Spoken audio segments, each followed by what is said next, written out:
गया। जी हाँ मेरे दोस्त, लड़की को लड़का बनाएगा, लड़का को लड़की बनाएगा। और एक खास बात मेरे दोस्तों, आपके पर्सनल सामान को गायब करके दिखाएगा। तो आइए बिना आपके समय को लेते हुए खेला को चालू करते हैं। अंतरु मंत्रु, अंतरु मंत्रु, लइका के समान उड़ंतरु जमूरे।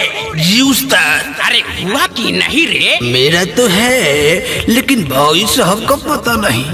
अरे अरे अरे दादा हो, साला हमार सामान बिलवा देलस, साला हमार ऑटो लेलस, चौरो लेलस और सामानो गायब कर देलस।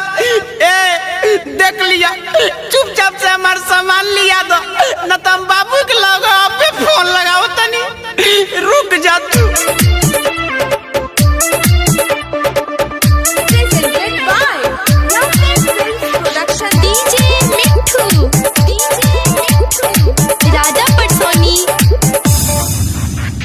कौन साला मंतर मारती हली, देह के नरजी झारती हली, अरे मरद से मौका बना देले बा।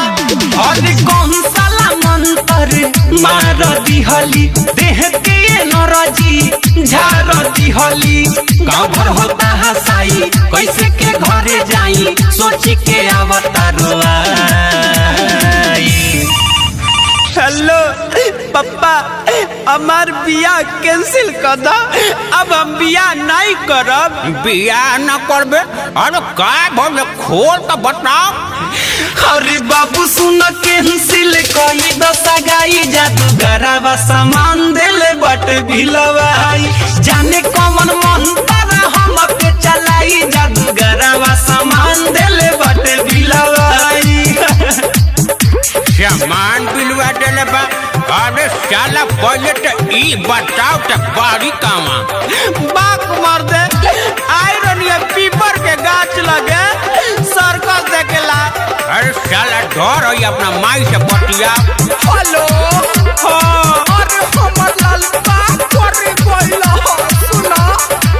अकोरे लाल बोला कोइला तू, खाना वो भी ठीक से न खइला तू, गोइल तुहार का जरूरी रला, घर में केहू से न बतैला तू। सुन माई रे सड़क सगाह में अपना आइल रहनी ह देखे, घाट हमारे साथे कदी हले बचाऊ रया हटाले के। जनती जे पहिले तो कबो ना आई तीरे, घर से निकल के रे माई। अरे कौन साला जादूगर है? बात कराओ तो बात कराओ। लो हेलो, अरे साला जादूगर, चुपचाप से हमला लड़का के सामान वापस लिया दे, ना तो साले है गोजी लेके आवत नहीं, मुंह पे डाल के साला गांड पे निकाल दे। अरे बाबू सुन कैंसिल कई दशा गाई, जादूगरवा सामान देले बट भिलवाई, जाने कौन मंत्र हम पे चलाई, जादूगरवा सामान देले बट भिलवाई। अरे हमर बाबू, अरे चुप रहो चुप रहो, हम अबे आवतानी, हमरा लाल के का हो गइल हो। डीजे मिठू, राजा पटसोनी। ए भुटलिया के पापा, हमरा के बाबू लगले चली ना। आप सुन रहे हैं अमित पटेल की आवाज में। उल्पा माटी चढ़ई हनु हो, मंदिर के घंटा डोलई हनु हो, शादी ना हुई तो भाई के गो उपाय बटोरे में थपड़े बजई हनु हो।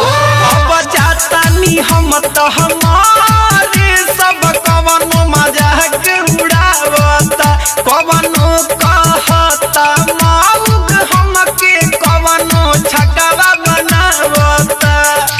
कवना जन्म के तू बदला ले तारी हमसे, जादूगर होई की कसाई।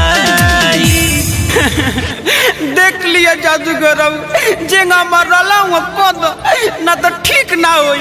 उस्ताद लइका के काहे रुआवतनी, लिया ना दियो कर समानवा।